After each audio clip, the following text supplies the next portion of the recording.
ہوئے نغمہ کہاں ہو جا مالک کے حضور جب بندہ عزت سے سر جھکا دیتا ہے اللہ کی رحمتیں بندے پہ نازل ہوتی ہے۔ ایک روایت میں آتا ہے جب بندہ نماز کے لیے کھڑا ہوتا ہے، ابھی اس نے سجدے میں جانا ہوتا ہے، ابھی وہ قیام ہی کرتا ہے، اللہ فرماتا ہے میرے بندے کے گناہ جو ہیں اس کے بدن سے نکال کے ایک سمت کر دو، تاکہ میرا بندہ اس حالت کے اندر میرے حضور حاضر ہو کہ وہ گناہوں سے پاک اور صاف ہو۔ حضرت نبی رحمت صلی اللہ علیہ وآلہ وسلم فرماتے ہیں کہ پھر اس کے سارے گناہ اس کے بدن سے اتار کے ایک سمت رکھ دیے جاتے ہیں، اور بندہ مصلی پہ سبحان ربی العالی کے نغمے الاپتا ہے، رکوع کرتا ہے، سجدے کرتا ہے۔ جب سلام پھیر کے نماز ختم کر کے دعا کر کے جانے لگتا ہے تو فرشتے عرض کرتے ہیں مالک یہ جو گناہ اتار کے ایک سائڈ پہ رکھے تھے یہ دوبارہ اس کو دے دیں۔ اللہ فرماتا ہے جس کی جھولی سے گناہ نکال لیے تھے دوبارہ اس کی جھولی میں نہیں ڈالیں۔ اللہ اکبر۔ اور ایک روایت کے لفظ ہیں کہ جب بندہ نماز کے لیے کھڑا ہوتا ہے اس کے کندھوں کے اوپر سارے گناہ آ جاتے ہیں اور اس کے سر کے اوپر گناہ آ جاتے ہیں۔ جب رکوع میں جاتا ہے تو کندھوں والے گناہ گر جاتے ہیں، اور جب بندہ سجدے میں سر رکھتا ہے تو اللہ تعالیٰ اس کے سارے گناہوں کو ختم کر دیتا ہے اور وہ بالکل پاک ہو جاتا ہے۔ حضرت سلیمان فارسی ایک دن ایک درخت کے نیچے کھڑے تھے، آپ نے درخت کی شاخ کو پکڑ کے جنبش دی، حرکت دی، موسم خزاں تھا، درخت کی شاخ کے سارے زرد پتے گر گئے۔ ایک صحابی پاس کھڑے تھے، انہیں پوچھنے لگے عثمان تو نے مجھے پوچھا نہیں کہ میں نے درخت کی شاخ کو یوں ہلایا کیوں ہے؟ انہوں نے کہا اچھا پھر آپ بتا دیں کہ آپ نے درخت کی شاخ کو یوں کیوں ہلایا ہے؟ کہا سنو پھر ایک دن میں اور چند صحابہ حضور کے ساتھ جا رہے تھے، رستے میں ایک درخت آیا، اس کے نیچے حضور کھڑے ہوئے، حضور نے اس طرح درخت کی شاخ کو پکڑ کے ہلایا، یوں پتے جھڑ گئے، ہم اس منظر کو دیکھتے رہے۔ حضور علیہ السلام نے فرمایا سلمان فارسی تو نے مجھے پوچھا نہیں کہ میں نے اس درخت کی شاخ کو یوں کیوں ہلایا ہے؟ تو میں نے عرض کی حضور آپ بتا دیں کہ آپ نے کیوں ہلایا ہے؟ فرمایا سلمان جس طرح اس درخت کی شاخ کو ہلایا گیا اور سارے پتے جھڑ گئے، جب کوئی بندہ سجدے میں سر رکھتا ہے نماز پڑھتا ہے اس کے سارے گناہ دھل جاتے ہیں اور وہ پاک اور صاف ہو جاتا ہے۔ ایک دن فرمایا صحابہ اگر کوئی بندہ اس کے گھر کے سامنے سے نہر گزرتی ہو اور وہ دن میں 5 مرتبہ اس نہر کے اندر غسل کرے تو بتاؤ اس کے بدن کے اوپر کوئی میل کچیل رہ جائے گا؟ عرض کی نہیں۔ فرمایا اس طرح جو 5 نمازیں پڑھتا ہے اس کے بدن کے اوپر گناہوں کا میل نہیں رہتا۔ فرمایا الصلاۃ معراج المومنین، نماز مومنوں کا معراج ہے۔ عماد الدین الصلاۃ، نماز دین کا ستون ہے۔ حبب الی من دنیاکم ثلاث الطیب والنساء وجعلت قرۃ عینی فی الصلاۃ، مجھے تمہاری دنیا سے صرف 3 چیزیں پسند ہیں، خوشبو، منکوحہ بیویاں، اور میری آنکھوں کی ٹھنڈک نماز میں رکھی ہے۔ اور حضور نے یہ بھی ارشاد فرمایا من ترک الصلاۃ متعمدا فقد کفر، جس نے جان بوجھ کے نماز چھوڑی گویا اس نے کفر ہی تو کیا، یعنی کافروں والا کام کیا۔ حضرت امام فخر الدین رازی نے تفسیر کبیر میں لکھا حافظوا علی الصلوات والصلاۃ الوسطی، اس آیت کریمہ کے تحت ایک عورت مدینے کی گلیوں میں چیخ رہی ہے اور کہنے لگی مجھے حضور کے در کا پتہ بتاؤ۔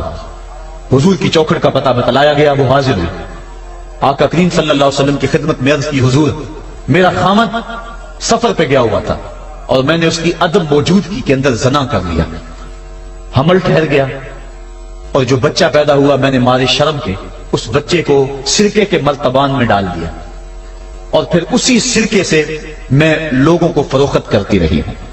اب جب کہ میرا ضمیر جاگا ہے میں آپ کی خدمت میں حاضر ہوئی، مجھے بتایا جائے کہ میرے گناہ کا بھی کوئی کفارہ ہے۔ حضور نے ارشاد فرمایا جو تو نے زنا کیا ہے اس کی سزا رجم ہے کیونکہ تو شادی شدہ ہے، اور جو تو نے بچے کو قتل کیا ہے قتل کی سزا قتل ہے، اور جو تو نے سرکہ بیچا ہے فقد ارتکبت کبیرہ، تو نے کبیرہ گناہ کیا ہے، اس کی سزا تو قیامت کے دن پائے گی۔ اس کے بعد حضور فرمایا ان تینوں گناہوں کی یہ سزا ہے، لیکن جس طرح تو گھبرائی ہوئی آئی تھی میں تو یہ سمجھا تھا شاید تیری نماز اثر قضا ہو گئی ہے۔ اب آپ اندازہ کریں کہ نماز کی اہمیت کیا ہے اور ہم اس بات میں کتنی سستی کرتے ہیں۔ کسی سے پوچھا جائے نا آؤ نماز پڑھنے چلے، وہ کہتے ہیں بس یار میرے کپڑے پلید ہیں، کپڑے میرے پاک نہیں ہیں۔ تیرے کپڑے کیسے پاک رہ سکتے ہیں؟ تو اللہ کے حضور جھکنا نہیں جانتا، تیرے کپڑے بھی پلید ہے، تیرا دل بھی پلید ہے، تو اس کے حضور جھک کے تو دیکھ، قلب بھی ستھرا کر دے گا، تیری روح کو بھی پاکی دے دے گا، تیرے قلب کو بھی طہارت بخش دے گا۔ تو اس کے حضور جھک، اس کے حضور سجدوں سے اللہ کے حضور خراج پیش کر اپنی محبتوں کا۔ جب بندہ سجدے میں سر رکھتا ہے اللہ فرشتوں میں فخر کرتا ہے میرے بندے کو دیکھو نا بالآخر میرے حضور ہی جھکا ہے نا، کتنے گناہ کیے اس نے، کتنے جرم کیے اس نے، لیکن بالآخر میرے حضور آیا اور اپنے گناہوں کی معافی مانگتا ہے۔ فرشتوں گواہ ہو جاؤ میں نے اپنے اس بندے کی مغفرت فرما دی۔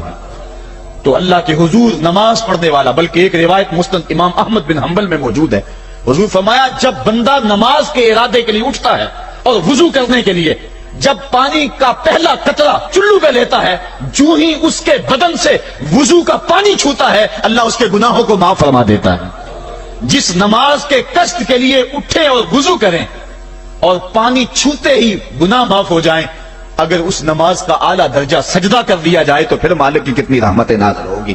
یہ کتنی بڑی دولت ہے، یہ کتنا بڑا سرمایہ ہے جس سے ہم لوگ محروم رہ جاتے ہیں۔ آؤ اللہ کی رحمتیں سجدے میں ڈھونڈے، سجدے میں پیشانی رکھ کے جب ہم اس کی رحمت کو مانگے تو وہ مالک ہمارے اوپر رحمتیں نازل کرے گا۔ آج پوری دنیا کے اوپر مسلمانوں کے ساتھ جو حالات ہیں وہ کسی سے مخفی نہیں۔ کوئی کہتا ہے کہ معاشی طور پہ مسلمان کمزور ہیں، اس وجہ کو بھی میں تسلیم کرتا ہوں۔ مسلمان کے پاس آلات حرب و ضرب بھی موجود نہیں ہیں، اس وجہ کو بھی تسلیم کر لیا جائے۔ سیاسی طور پہ مسلمان کمزور ہیں، اس وجہ کو بھی تسلیم کر لیا جائے۔ یہ ساری وجہیں اپنی جگہ پہ، لیکن یہ بھی تو سنو مسلمانوں کی تعداد اس وقت 1,40,00,000,000 ہے۔ افرادی قوت اتنی کبھی بھی مسلمانوں کی نہیں ہوئی تھی۔ اس وقت مسلمانوں کے پاس ایٹمی طاقت موجود ہے، اتنی قوت عسکری کبھی بھی مسلمانوں کے پاس نہیں ہوئی تھی۔ 56 اسلامی ملک ہیں جن میں قیمتی معدنیات سے اور تیل کی دولت سے اور سونے کی قیمتی معدنیات سے یہ مسلمان مالا مال ہیں۔ کیا کچھ نہیں ہے جو مسلمانوں کے پاس نہ ہو، لیکن ایک دولت چھن گئی مسلمانوں کے پاس، وہ سجدے کی آبرو، وہ سجدے کی عزت، وہ پیشانی رکھ کے اس رب کو پکارنا جو سب سے اعلیٰ ہے، جو سب سے بالا ہے، جس نے موسیٰ کے فرعون کو نیل کی موجوں میں ڈبو دیا۔ کیا پوری امت مسلمہ 1,40,00,000,000 انسان سجدے میں سر رکھ کے سبحان ربی الاعلیٰ کے نغمے آلات کے اپنے رب سے گزارش کریں اور اپنی امت کا رونا روئیں؟ کشمیر میں لٹتی ہوئی جوانیاں اور پل قدس کے اندر بہتا ہوا خون، شبرغان سے لے کر کابل و قندھار تک اور موصل سے لے کر تقریب تک مسلمان کے اوپر جو ظلم و تشدد ہو رہے ہیں، اپنے رب کے حضور اس کا دکھڑا سنائیں اور اپنے مالک کو کہیں میرے مالک ہم لٹ گئے، ہم کٹ گئے، ہم پٹ گئے۔ اسلحے بھی موجود، افرادی قوت بھی موجود، سیاسی طاقتیں بھی موجود، لیکن اس کے باوجود مسلمان دبتا چلا جا رہا ہے۔ اسی کشتی کو ہے خوف تلاطم صدحیف منہ موڑ دیے تھے جس نے بڑھتے ہوئے طوفانوں کے، جو 300 ہو کر جرأت اور وہ طاقت اور وہ عظیمت کی داستانیں رقم کرتے ہیں کہ مالک تو بھی اس دن کو یوم فرقان کہہ کے پکارتا ہے۔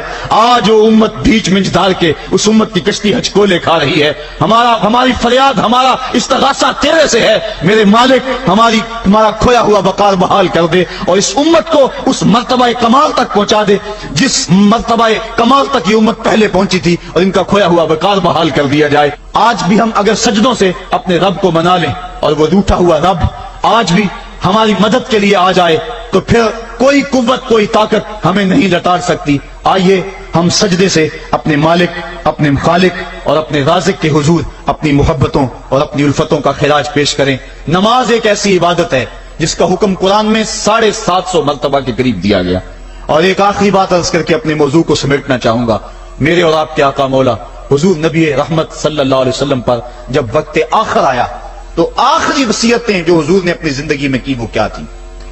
2 وصیتیں تھی حضور کی آخری کی، جب حضور ایام مرض میں تھے، اور آخری وصیتیں اس کے بعد حضور نے کوئی کلام نہیں کیا، وہ یہی تھا الصلاۃ الصلاۃ الصلاۃ الصلاۃ۔ لوگوں میں تمہیں نماز کی تاکید کرتا ہوں، میں نماز کی تاکید کرتا ہوں۔ اور دوسرا فرمایا جو تمہاری ملک میں تمہارے غلام اور تمہاری لونڈیاں ہیں ان کے ساتھ حسن سلوک کی تاکید کرتا ہوں۔ یہ آخری 2 باتیں تھی جو حضور نے ارشاد کی۔ حقوق اللہ کے حوالے سے نماز اور حقوق العباد کے حوالے سے حضور نے کمزوروں کے حق ان تک پہنچانے کی تاکید امت کو دی، اور اس کے بعد پھر حضور انتقال کر گئے۔ آئیے ہم سجدوں سے اپنے رب کو راضی رکھیں۔ اللہ مجھے آپ کو توفیق عمل عطا فرمائے۔